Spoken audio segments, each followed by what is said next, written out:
नमस्कार बच्चों, कक्षा 12 की जीव विज्ञान की इस कक्षा में मैं पवन कुमार डॉक्टर पंडित देवकृष्ण इंटर कॉलेज सगवर उन्नाव आपका स्वागत करता हूं। बच्चों, आज की इस अध्ययनशाला में हम लोग हमारा जो पाठ्यक्रम है उसके लगभग जो हमारा अंतिम अध्याय है जैव विविधता एवं संरक्षण, जो हमारा अंतिम इकाई कह सकते हैं, ये उससे संबंधित अध्याय है। इसका हम लोग अध्ययन करेंगे। बच्चों, जैव विविधता एवं संरक्षण, आप लोग जैसे नाम से ही पता चल रहा है कि जैव विविधता क्या हो गई, जीव में विविधता। बच्चों, हम लोग जैसे ही अगर क्लास कक्षा से बाहर नज़र डालते हैं या घर से बाहर निकलते हैं तो हम देखते हैं कि प्रकृति में भिन्न भिन्न प्रकार के जंतु पाए जा रहे हैं। यहाँ पर भिन्न भिन्न प्रकार की कितनी सारी वनस्पतियाँ पाई जा रही हैं। हम इनको देख के अचंभित भी होते हैं और हमें अच्छा भी लगता है। यही प्रकृति में पाई जाने वाली जैव विविधता है। आज हम लोग इसी जैव विविधता के विषय में अध्ययन करेंगे और साथ में इस अध्याय से जो दूसरा उसका नाम है संरक्षण। तो ये जो जैव विविधता है इसके विषय में भी जानेंगे और इसका संरक्षण किस प्रकार से किया जा सकता है इसके विषय में भी जानकारी प्राप्त करेंगे। आइए देखते हैं कि आज की जो हमारी इस अध्ययनशाला है, इस अध्ययनशाला के हमारे प्रमुख शिक्षण बिंदु कौन कौन से हैं। बच्चों, आज हम लोग सबसे पहले जानेंगे कि जैव विविधता क्या होती है, जैव विविधता के विभिन्न स्तर कौन कौन से होते हैं, किन किन स्तरों में पाई जाती है, इसके विषय में जानेंगे।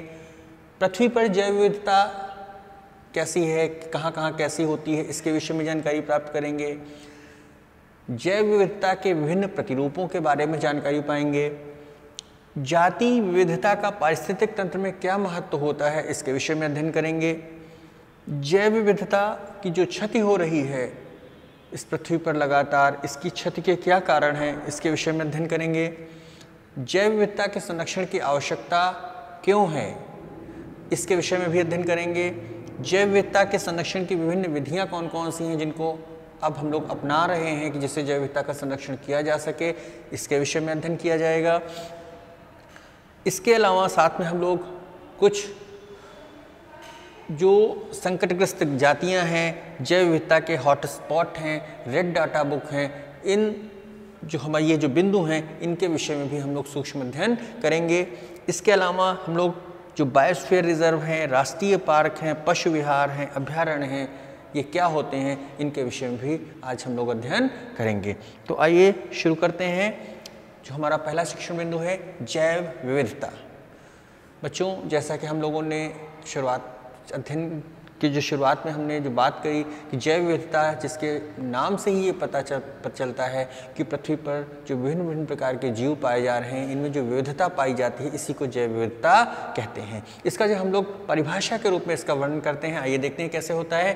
पृथ्वी पर उपस्थित सभी जीवधारियों में आणविक स्तर से लेकर जीन स्तर तक आकारिकी तथा जीवों की समूहों की रचना में जैवीय संगठन, बायोम स्तर तक पाई जाने वाली जो विभिन्नता होती है उसको जैव विविधता कहते हैं। जैव विविधता जिसको बायोडाइवर्सिटी भी अंग्रेजी में कहते हैं, इस शब्द का जो सबसे पहले प्रयोग होता था वो प्रयोग जो हुआ है, इसको रोजन नामक वैज्ञानिक ने इसका सबसे पहले प्रयोग किया है। उन्होंने बायोडाइवर्सिटी को सबसे पहले नाम का प्रयोग किया है, वो उन्होंने 1985 में इसका प्रयोग किया था। एडवर्ड विल्सन, जिनको जैव विविधता का जनक माना जाता है, इन्होंने बताया कि जैविक संगठन के विभिन्न स्तरों पर जो पाई जाने वाली विभिन्नता होती है उसको जैविक विविधता या जैव विविधता कहते हैं। एडवर्ड विल्सन, ध्यान रखिएगा, इन्हें जैव विविधता का जनक या फादर ऑफ बायोडाइवर्सिटी कहा जाता है। पृथ्वी पर बच्चों हम लोग जानते हैं जैसे पृथ्वी पर जीवन की उत्पत्ति व विकास के क्रम में प्राथमिक निम्न स्तर के जो जीव हैं, जिनको हम लोग आणविक स्तर के जीव कहते हैं, सूक्ष्म जीव, विषाणु, जीवाणु, सूक्ष्म शैवाल, सूक्ष्म प्रोटोजोअन्स से लेकर के जो विभिन्न प्रकार के जो जटिल जीवों की जो उत्पत्ति है, जीवों से लेकर मनुष्य तक, अर्थात एक जटिल जीवों तक, जीव जातियों का जो एक क्रमिक विकास हुआ है, जिसके फलस्वरूप प्रकृति में असंख्य जीव जातियाँ पाई जाती हैं। ये जो हमारा विकास क्रम है, इसको हम लोग देखते हैं कि इसमें विभिन्न सूक्ष्म जीव से लेकर के मनुष्य तक एक कितना जटिल विकास क्रम है और इसमें क्या हो, इसके फलस्वरूप क्या हुआ, इसमें असंख्य जीव जातियाँ पाई जाती हैं। इस विकास क्रम के दौरान में निरंतर नई नई जातियाँ उत्पन्न भी हुई हैं और बहुत सी उत्पन्न हुई जातियों का जो है विनाश भी हो गया है। पृथ्वी पर अब तक पौधों और जंतुओं की मिलाकर लगभग 15 लाख जीव जातियों की पहचान की जा चुकी है।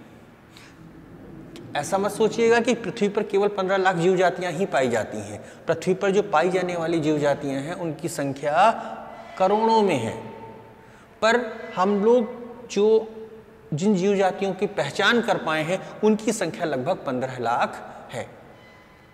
मेयो ने कहा है, मेयो ने बताया है कि पृथ्वी पर जितनी जीव जातियां पाई जाती हैं हम अभी तक उनका लगभग 20 से 22% ही जीव जातियों की पहचान कर पाए हैं, अर्थात 70 से 80% जीव जातियां हैं ऐसी हैं जिनकी अभी तक हम लोग पहचान भी नहीं कर पाए हैं।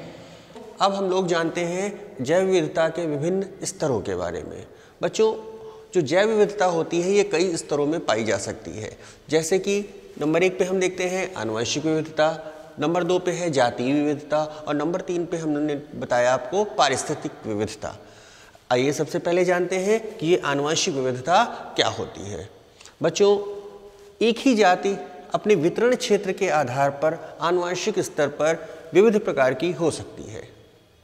बच्चों, वितरण क्षेत्र के आधार पर आनुवंशिक स्तर पर जो विभिन्नता पाई जा रही है इसको अगर हम समझना चाहें तो ऐसे समझ लें कि जब हम किसी जाति के वितरण क्षेत्र में भिन्नता आती है तो वो उसके जीन ढांचे में भी परिवर्तन को प्रेरित करती है, और जब जीन ढांचे में परिवर्तन होता है तो वो जो है वो एक आनुवंशिक विविधता के रूप में सामने प्रकट होती है।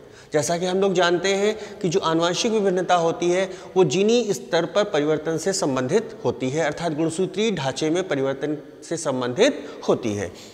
उदाहरण के रूप में हम लोग देखते हैं कि राउल्फिया वोमिटोरिया एक हिमालयन औषधीय पौधा है जिससे कि रेसरपिन नामक एल्कोलॉइड का निर्माण होता है।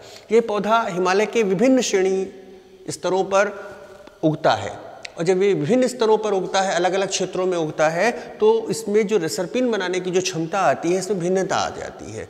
यही चीज़ ये प्रदर्शित करता है कि वितरण क्षेत्र में भिन्नता किस प्रकार से आनुवंशिक विविधता को प्रेरित करता है। दूसरा उदाहरण लेते हैं कि भारत में धान की लगभग 50,000 जातियाँ पाई जाती हैं जो कि यहाँ विभिन्न क्षेत्रों में पाई जाती हैं। देखिए, जो कि आनुवंशिक विविधता के महत्व को स्पष्ट करती है। तीसरा उदाहरण हम लोग ले लेते हैं कि हमारे देश में केवल आम की ही लगभग 1000 प्रजातियाँ पाई जाती हैं।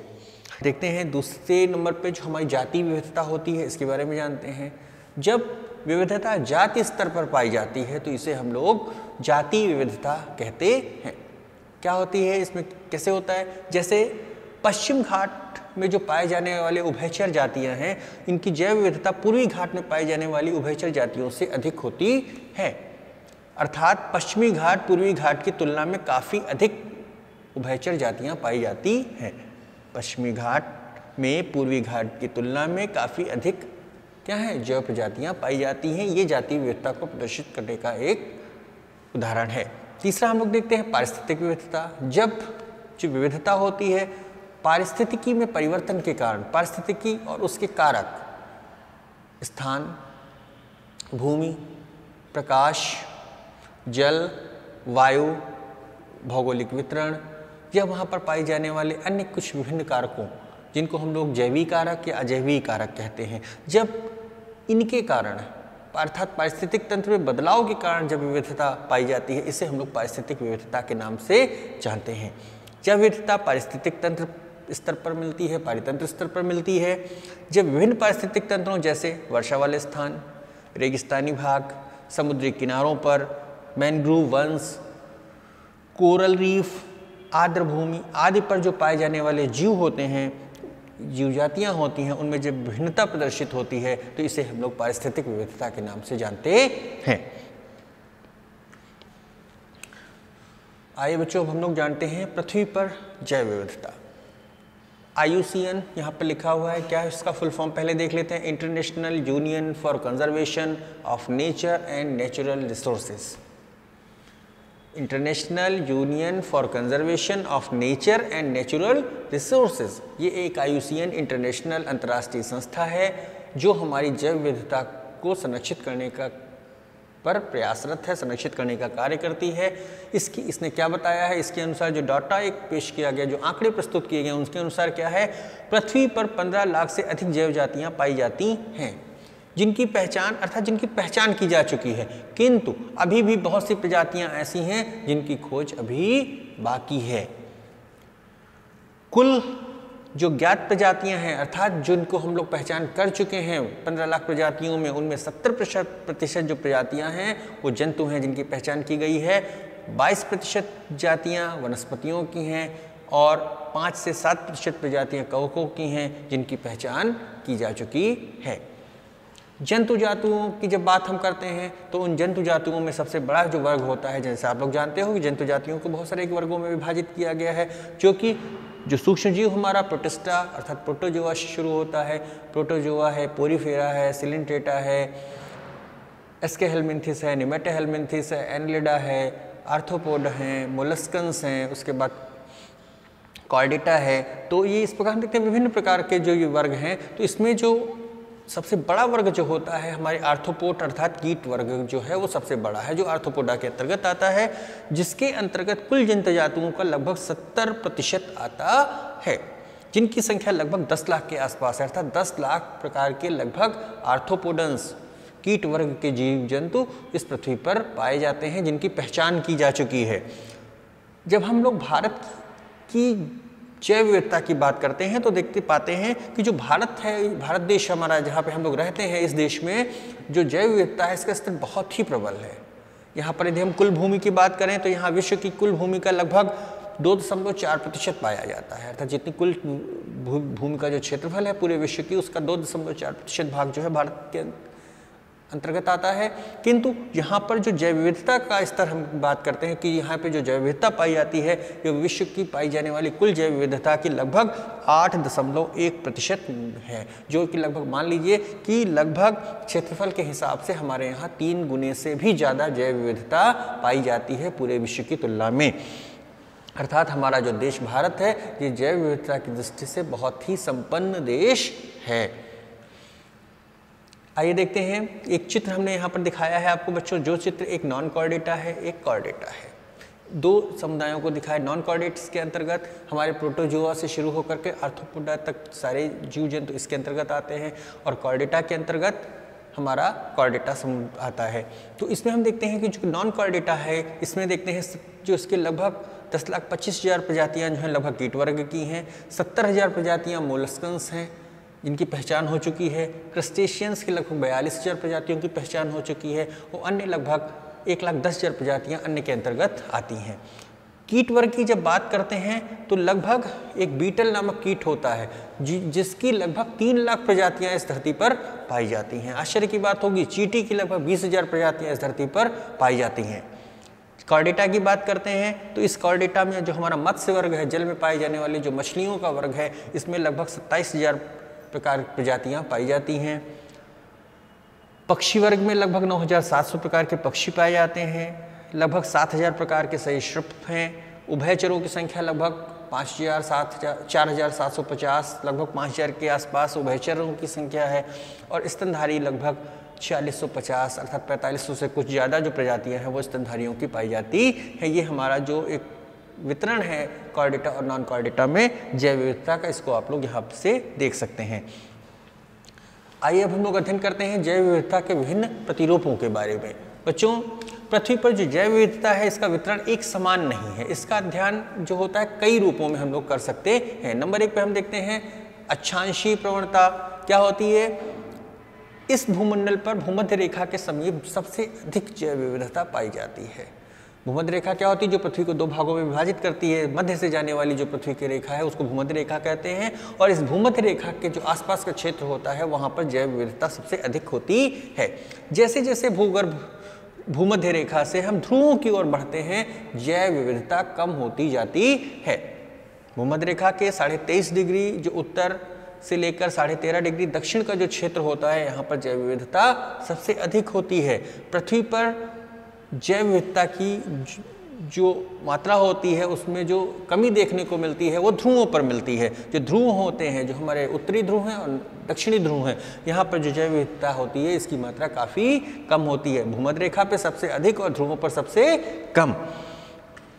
एक चित्र हमने आपको दिखाया है, यहाँ पर हमने आपको दिखाने का प्रयास किया। देखिए यहाँ पर इक्वेटर, ये भूमध्य रेखा जा रही है और ये जो इसका क्षेत्र होता है, इसके आसपास का जो क्षेत्र होता है, ये भूमध्य रेखा जहाँ से भी गुजर रही है इसके आसपास का जो क्षेत्र होता है, और ये कर्क रेखा है 23.5 डिग्री जो हमारा नॉर्थ की ओर जो क्षेत्र जा रहा है, इसको हम लोग कहते हैं कर्क रेखा। ये जो कि भारत से के मध्य से होकर के जा रही है, और चूंकि भारत के मध्य से होकर जा रही है इसका, और इसके नीचे का काफ़ी बड़ा क्षेत्र जो होता है हमारा भूमध्य रेखा की ओर झुका हुआ है, इसीलिए भारत में भी भूमध्य रेखा के बहुत अधिक भंडार पाए जाते हैं। मतलब इसकी जो जैव विविधता के बहुत अधिक भंडार पाए जाते हैं। जैव विविधता का जो स्तर है हमारे भारतवर्ष में बहुत अधिक होता है। ये जो रेखा है ये दक्षिण अमेरिका की अमेजन घाटी से होकर जाती है। देखते हैं दक्षिण अमेरिका की अमेजन घाटी में विश्व की सर्वाधिक जैव विविधता पाई जाती है। जो अमेजन घाटी का क्षेत्र होता है, क्या होता है, यहाँ पर लगभग 40,000 प्रकार के पादप, 5,500 प्रकार के कशेरुकी जंतु तथा लगभग 1,25,000 प्रकार के अकशेरुकी जंतु पाए जाते हैं। जो ये जो अमेजन घाटी है यहाँ पर है, और इस अमेजन घाटी में विश्व की सर्वाधिक जैव विविधता पाई जाती है। आइए बच्चों, अब देखते हैं तुंगी प्रवणता के बारे में। बच्चों, जैसे जैसे हम समुद्र तल से ऊंचाई की ओर बढ़ते हैं तो जैव विविधता कम होती जाती है। ऊंचाई पर प्रति 1000 मीटर ऊपर बढ़ने पर हम देखते हैं कि तापमान में लगभग 6.5 डिग्री की कमी आ जाती है, और जिस कारण से जीव जातियों की संख्या में भी भारी कमी प्रदर्शित होती है। बच्चों, यहाँ पर एक प्रश्न उठता है कि ऐसा क्यों होता है कि भूमध्य रेखा के उष्णकटिबंधीय क्षेत्रों में जैव विविधता सर्वाधिक होती है। आइए देखते हैं इसके प्रमुख कारण क्या हो सकते हैं। सबसे पहले देखते हैं नंबर 1 पे जो कारण आता है हिमनद न होने के कारण। जो हमारे भूमध्य रेखीय क्षेत्र होते हैं यहाँ पे हिमनद नहीं होता है। इसके विपरीत जब ध्रुवों की ओर जाते हैं, क्योंकि वहाँ पे बर्फ़ का काफ़ी जमाव होता है, और वो जब जमाव होता है तो वहाँ पर हिमनद भी बहुत अधिक होता रहता है, जिस कारण से वहाँ जैव विविधता बहुत फल फूल नहीं पाती है। विभिन्न प्रकार की प्रजातियाँ बहुत अधिक मात्रा में फल फूल नहीं पाती हैं। दूसरे नंबर पर देखते हैं वातावरणीय दशाओं में अधिक बदलाव न होने के कारण भी जैव विविधता अधिक स्थिर रहती है।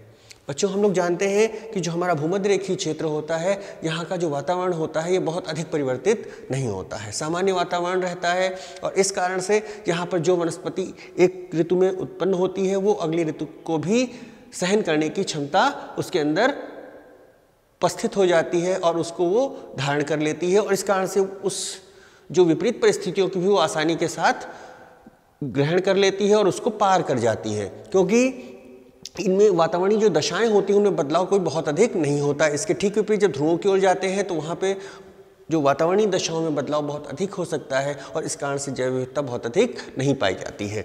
नंबर 3 पे देखते हैं सौर ऊर्जा की अधिकता के कारण भी नई जातियों को जो है प्रोत्साहन मिलता है। जब सौर ऊर्जा की अधिकता होगी तो जो हमारे पेड़ पौधे होंगे वो अच्छे प्रकार से यहाँ पर अपना प्रकाश संश्लेषण की क्रिया करेंगे, और प्रकाश संश्लेषण की क्रिया के द्वारा भोजन बनाएंगे और अच्छी तरह से फलेंगे और फूलेंगे। और उन पर जब निर्भर जीव जंतुओं की बात करते हैं, जब पेड़ पौधे अच्छे होंगे तो उन पर जो निर्भर हमारी जंतु जातियां हैं उनकी संख्या भी अधिक होगी। इस प्रकार से सौर ऊर्जा की जो अधिकता होती है ये भी हमारी जो है ये जैव विविधता को बढ़ाने में सहयोग प्रदान करती है। आइए देखते हैं जाति विविधता का पारिस्थितिक तंत्र में क्या महत्व है। बच्चों, प्रकृति में स्वस्थ पारिस्थितिक तंत्र व मानव जाति के विकास के लिए समृद्ध जैव विविधता का होना अत्यंत आवश्यक होता है। जब प्रकृति में पाई जाने वाली जीव जातियाँ विलुप्त होती हैं तो प्रकृति में पाई जाने वाली विभिन्न प्रकार की जो खाद्य श्रृंखलाएँ होती हैं, खाद्य जाल होते हैं, व भूजैव रासायनिक चक्र भी प्रभावित होते हैं, जिसका प्रत्यक्ष या जो अप्रत्यक्ष रूप से जो प्रभाव होता है अधिकांश जीव जातियों पर पड़ता है। अगर विभिन्न प्रकार की खाद्य श्रृंखलाएं, खाद्य जाल, भूजैव रासायनिक चक्र यदि प्रभावित होंगे तो निश्चित रूप से इन पर जो निर्भर जीव जातियां हैं वो भी प्रभावित होती हैं। डेविड टिलमैन ने बताया कि जैव विविधता में वृद्धि किसी भी पारिस्थितिक तंत्र को स्थिरता देती है, जिससे उत्पादकता में वृद्धि होती है। बहुत महत्वपूर्ण बात है डेविड टिलमैन की, इसको ध्यान से आप लोग देखिए। आइए यहाँ पर एक प्रश्न और लेते हैं कि यदि लगातार जीव जातियों की संख्या में कमी होती जाए तो मनुष्य के जीवन पर या जैव विविधता पर इसका क्या प्रभाव पड़ेगा।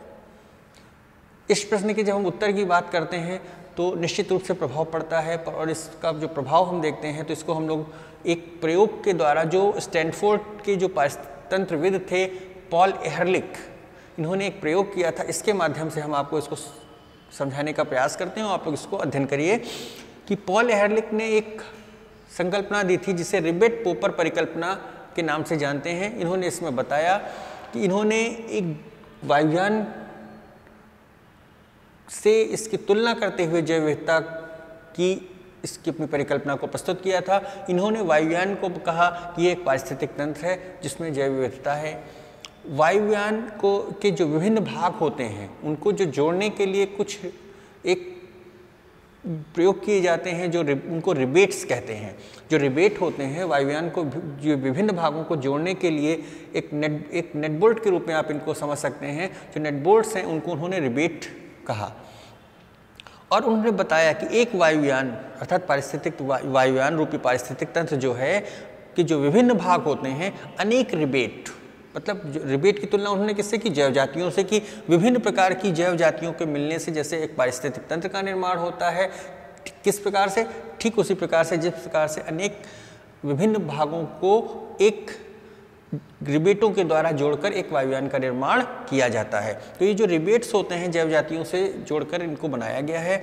यदि वायुयान का प्रत्येक यात्री, उन्होंने बताया कि वायुयान है, वायुयान में यात्री भरे हुए हैं, अगर वायुयान का प्रत्येक यात्री कोई न कोई रिबेट वायुयान का खोल ले अर्थात बोल्ट को खोल ले और उसको लेकर वायुयान से बाहर निकल जाए, तो क्या होगा कि शुरुआत में जब एक दो नेट बोल्ट रिबेट खोले जाएंगे तो उससे वायुयान की सुरक्षा पर कोई विशेष प्रभाव नहीं पड़ेगा। किंतु यदि प्रत्येक यात्री उसके रिबेट्स को खोलने लगेगा और बहुत सारे वायुयान के रिबेट्स खोल दिए जाएंगे तो वायुयान की सुरक्षा प्रभावित होगी, अर्थात उसकी सुरक्षा व्यवस्था पर प्रभाव पड़ेगा। ये देखिए यहाँ लिखा हुआ है कि यदि वायुयान का प्रत्येक यात्री अपने साथ एक रिबेट को खोल कर ले जाए तो आरंभ में वायुयान की सुरक्षा पर कोई विशेष प्रभाव नहीं होगा, किंतु जब कई रिबेट हटा लिए जाएंगे वायुयान की सुरक्षा प्रभावित होगी। अर्थात क्या हुआ, जो शुरुआत में यदि एक जो जातियाँ नष्ट होती हैं किसी पारितंत्र से, पारिस्थितिक तंत्र से, तो उसका कोई विशेष प्रभाव नहीं होता है। जब अगर बहुत सी जीव जातियाँ नष्ट हो गई तो उसका प्रभाव पारिस्थितिक तंत्र पर पड़ता है, अर्थात जैव विविधता उससे प्रभावित होती है। और इससे क्या होगा, हमारे वायुयान की सुरक्षा प्रभावित होगी और बेहद कमज़ोर हो जाएगी, और जब सुरक्षा कमज़ोर हो जाएगी तो नष्ट भी हो सकता है। ठीक इसी प्रकार से अनेक प्रजातियों के लुप्त होने से हमारा पारिस्थितिक तंत्र भी नष्ट हो सकता है। यहाँ पर उन्होंने ये एक चीज़ बहुत खास बताई, उन्होंने कहा एक यहाँ ध्यान देने योग्य बात है कि जो रिबेट्स खोलकर यात्री निकल रहे हैं तो कौन सा रिबेट कितना महत्वपूर्ण है, इस पर भी इसका वायुयान की सुरक्षा इस पर भी निर्भर करती है कि कौन सा रिबेट कितना महत्वपूर्ण है। यदि वायुयान के पंख के रिबेट को शुरुआत में ही हटा दिया जाए तो क्या हो, वायुयान की सुरक्षा तुरंत ही कमज़ोर हो जाएगी। यदि बहुत सारे रिबेट्स को हटाने की जरूरत ही नहीं पड़ेगी, यदि वायुयान के पंख के रिबेट को खोल दिया जाए तो वायुयान तुरंत दुर्घटनाग्रस्त हो सकता है। इसी प्रकार से पारिस्थितिक तंत्र में जीव जातियों का विलुप्त होना उसके महत्व पर निर्भर करता है। यदि विलुप्त होने वाली प्रजाति अत्यंत महत्वपूर्ण है तो वो तुरंत पारिस्थितिक तंत्र को प्रभावित करेगी, अर्थात जैव विविधता पे उसका बहुत अधिक प्रभाव पड़ता है। कम महत्वपूर्ण जातियों का विलुप्त होना पारिस्थितिक तंत्र को कम प्रभावित करता है। इस प्रकार इस परिकल्पना से हमें यह निष्कर्ष प्राप्त हुआ कि किसी भी पारिस्थितिक तंत्र में जैव विविधता वहाँ पर पाई जाने वाली जीव जातियों की संख्या के साथ साथ उसके महत्व व उपयोगिता पर भी निर्भर होती है। आइए बच्चों, अब देखते हैं जैव विविधता की क्षति के क्या कारण हो सकते हैं। बच्चों, सामान्य रूप से हम देखते हैं कि जैव विविधता की क्षति के कई कारण हो सकते हैं। सबसे पहले जनसंख्या वृद्धि। जनसंख्या वृद्धि जैव विविधता को सबसे अधिक प्रभावित करने वाले कारणों में से प्रमुख कारण है।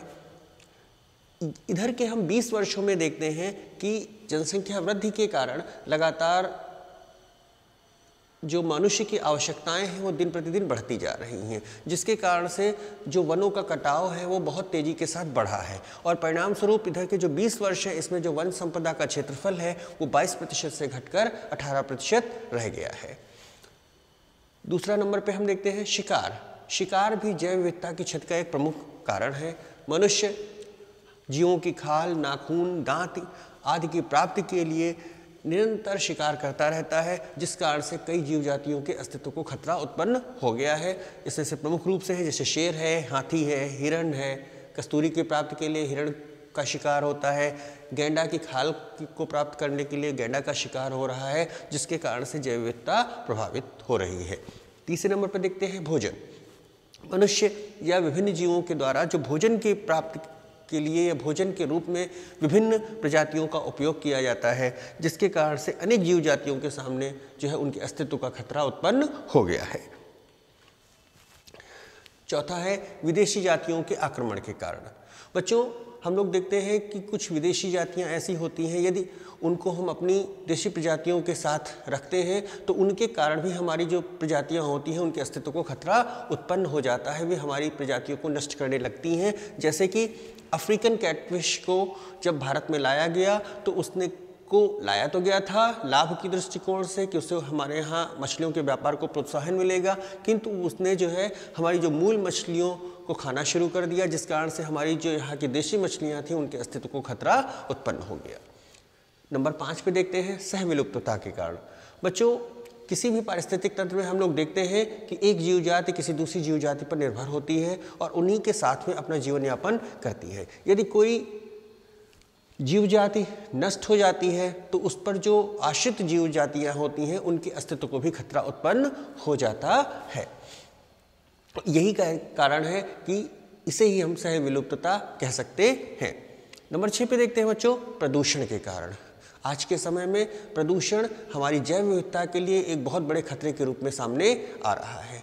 प्रदूषण के कारण जल में, थल में व वायु में जो हमारे पाई जाने वाली प्रजातियां हैं सब नष्ट हो रही हैं। आप सोच रहे होंगे वायु में कौन सी प्रजातियां नष्ट होती हैं, तो वायु में हमारे जो पक्षी होते हैं, हमारे तो जो पक्षी जब उड़ते हैं तो वो जो वायु प्रदूषण के कारण उनमें उनके जो अस्तित्व पे खतरा उत्पन्न हो रहा है। प्रदूषण के कारण जल में किस प्रकार से खतरा उत्पन्न हुआ है, इसका प्रभाव हम लोग देख सकते हैं कि जो हमारी गंगा में पाई जाने वाली डॉल्फिन मछली है वो गंगा में बढ़ते हुए प्रदूषण के कारण आज उसके अस्तित्व पे खतरा उत्पन्न हो गया है। और अगर हम स्थल प्रदूषण की बात करते हैं तो स्थल में आप समझ सकते हैं कि किस प्रकार से प्रदूषण के प्रभाव से जो यहाँ पे निवास करने वाली जातियाँ हैं वो नष्ट होती जा रही हैं। इन संरक्षण की जो विधियों में हम लोग देखते हैं कि नंबर 1 पे स्वस्थानीय परीक्षण। इस विधि के द्वारा पौधों और जंतुओं को उनके प्राकृतिक आवासों जैसे वनों, चारागाह, मैदानों में संरक्षण दिया जाता है। ऐसे क्षेत्रों को राष्ट्रीय उद्यान, पशु विहार, वन्य जीव अभ्यारण्य तथा जीव मंडल का रूप दिया गया है।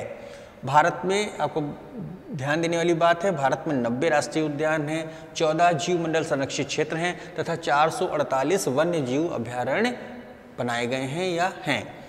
बाह्य स्थानीय संरक्षण, इसके अंतर्गत क्या होता है, संकट में पड़े हुए जीवों को उनके प्राकृतिक आवास से अलग करके एक विशेष स्थान पर संरक्षित किया जाता है जहां उनकी देखभाल भली प्रकार से की जा सके। इस उद्देश्य की प्राप्ति हो तो विभिन्न प्रकार के जंतु उद्यान, वनस्पति उद्यान तथा वन्य जीव और सफारी पार्कों का निर्माण किया गया है। जीन बैंक, जैसा नाम से पता चलता है जीन बैंक, जीनों का बैंक, जहाँ पे विभिन्न प्रकार के जीवों को जीनों को संरक्षित किया जाए।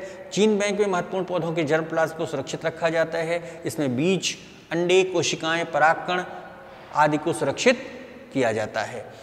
बीजों को अत्यधिक कम तापमान 10 से -20 डिग्री सेंटीग्रेड पर कम ऑक्सीजन की उपस्थिति में सुरक्षित किया जाता है और आवश्यकता होने पर इन बीजों से नए पौधे उत्पन्न किए जा सकते हैं। ऊतक संवर्धन, ऊतकों का संवर्धन की जो विधि है जिसे टिश्यू कल्चर भी कहते हैं, इस विधि में जर्म प्लाज्म या जीवों के किसी ऊतक को इस तकनीक के द्वारा सुरक्षित रखा जा सकता है। क्रायो प्रिजर्वेशन, इस विधि के अंतर्गत दुर्लभ तथा संकटग्रस्त जीवों के जर्म प्लाज्म को -196 डिग्री सेंटीग्रेड पर सुरक्षित रखा जाता है। अब कुछ टर्म्स देख लेते हैं। Red Tata book, international union of conservation of nature and natural resources IUCN जिसको कहते हैं, ने एक विलुप्तता की कगार पर खड़े विलुप्त होते हुए पौधों और जंतुओं की एक लिस्ट तैयार की है। इस लिस्ट को ही रेड लिस्ट या रेड डाटा बुक के नाम से जानते हैं। इसमें संसार की 18,000 प्रजातियों के नाम हैं, जिसमें 5,611 जंतु हैं और 5,685 ऐसे पादप प्रजातियां हैं जो संकटग्रस्त हैं। इनका जहाँ पे इनको एक लिस्टेड किया गया, इसी को हम लोग रेड डाटा बुक के नाम से जानते हैं। संकटग्रस्त जातियाँ क्या होती हैं? वन्य प्राणियों की वे जातियाँ जिनका कि पृथ्वी पर अस्तित्व मनुष्य द्वारा इनके वास स्थानों में अथवा स्वयं इनके सदस्यों के व्यापक विनाश के कारण अनिश्चित हो गया है, संकटग्रस्त जातियाँ कहलाती हैं। हमारे देश में इस समय वन स्तनधारियों की लगभग 81, पक्षियों के 30, सरीसृप और उभयचरों की लगभग 15 प्रजातियां तथा आकशेरुकी जंतुओं की बहुत सी जातियां ऐसी हैं जो संकटग्रस्त की श्रेणी में आती हैं। भारत में BSI botanical survey of India, जिसका फुल फॉर्म होता है, द्वारा संकटग्रस्त पादपों की एक लिस्ट को 3 वॉल्यूम्स 3 भागों की एक पुस्तक में लिपिबद्ध किया गया है। बच्चों, इस प्रकार से आज के इस अध्याय में हमने जैव विविधता के विषय में काफ़ी कुछ अध्ययन किया है। अब आप लोग थोड़ा सा प्रयास करिएगा और इसमें गृह कार्य के रूप में आपको हम जो दे रहे हैं इसको लिखिएगा।